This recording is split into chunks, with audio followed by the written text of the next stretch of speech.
It's pretty simple. Well, Father told me not to look for the deep things, but look for stuff that is very simple.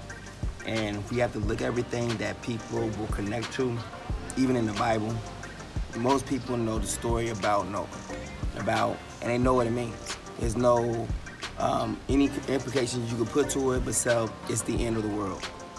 And Noah is the one whom these animals are going to be sent to. Noah don't have to go out and grab no kind of animals. The animals are being brought to him for safety.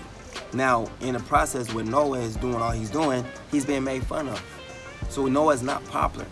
Noah is going against the status quo. Noah is going against what people think and what they feel at this time of his day. But he's considered to be the most righteous person. Now, he says, as it was in the days of Noah, so it will be in the time of the Son of Man.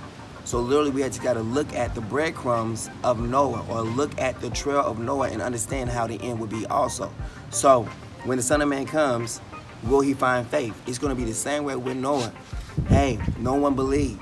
So if you are with the status quo that everyone is like, oh, we're with this person, following this person, you're with the latest thing that's in the world, or the latest thing in this so-called religion, or in all religions, then you are missing the boat.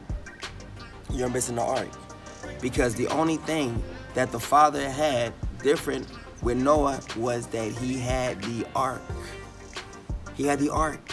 That is literally the beginning of everything. Everyone was coming to Noah for salvation. The ark was a place of safety. It's the first Goshen. So now, while there is Goshen, or watch this, Goshen is not just now just land, but Goshen now is water. Because when the destruction comes in and whatnot, this ark is built to go through the water. And now the water cannot overthrow it or anything like that. And the standard is the ark. When the enemy comes in like a flood, the Father will lift up a standard against him. The ark always have a standard that actually overcomes every single thing from the devil, period. So when the Son of Man comes, he's coming with a standard. He's coming with a banner. He's coming with the Ark of the Covenant, because he himself is the Ark of the Covenant, just as Noah was the Ark of the Covenant. But he was the beginning part, he was the Ark, and then the Father made a covenant with him. And therefore what? He got the rainbow, that the Father would never destroy the earth again completely with water. So then the one who comes in the end must also show up with that same covenant rainbow. So Noah had the rainbow, the Son of Man is going to have the rainbow, signifying this is also the end. So that is pretty much it in a nutshell.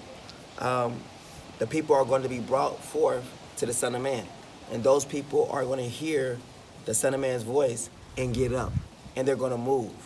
They're not going to fight against it, they're just going to move. Why? Because Noah was the only head man in charge. There was not denominations. Noah was the head. Everyone else followed what Noah said. No one had anything else. All they did was working up under Noah. He was the one man. So when you look at that, it's easy to kill off Christianity, Islam, and all these other different religions, because there's many people versus one head. And the head is not the body of all this confusion that the church has always been. The head would be the one person whom the Father is speaking to, telling them the instructions on what will be in the end, or what to do to prepare the people for the end. Just as Noah was preparing the ark for the animals and for the people. Now look how it say about Jerusalem, or Negro land. Now, just as the ark in the beginning was filled with man and filled with beast, so it says in Negro land that Negro land will be full, or will be occupancy of animals, livestock, and people. Literally, the land becomes an ark. It becomes a protection.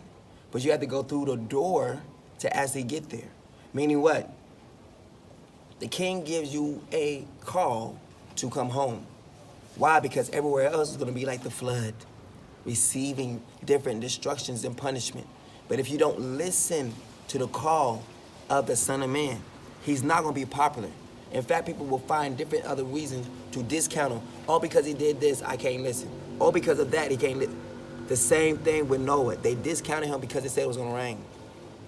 That's like me saying, oh, I'm the son of Yah. Or now what? The Father's showing me what? That I am Yah. Now, people are not going to have that same kind of narrative. The narrative is going to be different at the time when the Son of Man comes, just like the narrative was different with Noah. People already believe what they believe. They was already hung on what they actually could prove as a so-called science. They only seen a cloud come up or vapor come up from the ground and then literally just water the ground. They've never seen just water come up straight from the sky down on the earth. So they thought Noah didn't know what he was talking about. The same thing with the Son of Man. The Son of Man is going to be saying some things, bringing forth testimonies, and people were like, well, based off of my theses, based off of me reading, based off of what I understood, based off of my truth, this is what it is. And it's not based off of none of that. It's based off of the one who has the banner, the one who has the symbol of their hands being raised, the symbol of the free man. This is the one you're supposed to be listening to.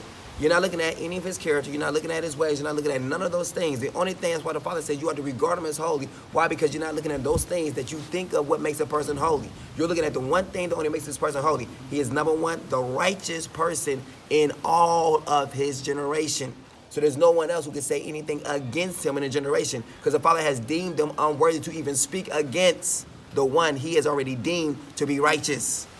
So therefore, their words go back to themselves, never to him, because the Father has deemed them righteous. Now, by the Father deeming his son righteous, Noah also is righteous. Why? Because righteous was only the one thing that he was considered to be. That was one witness. When the Son of Man comes through, you can see two witnesses right there. Noah and the Son of Man are like two witnesses. Two witnesses on the earth. So Father says, Noah, you are righteous of all your generation. Boom. But Noah's righteousness is not completed until the Son of Man shows up. And when the Son of Man shows up, the Father deems him, you're righteous too. Therefore, which makes Noah's generation righteous. Makes him righteous for when he said it. It now makes forth a witness. So everything that from the beginning is now tied to this Son of Man in completion, what the Father has said, bringing forth witnesses. And with that, we can go a little deeper in that, but those concepts right there is just simple. So y'all have a good one.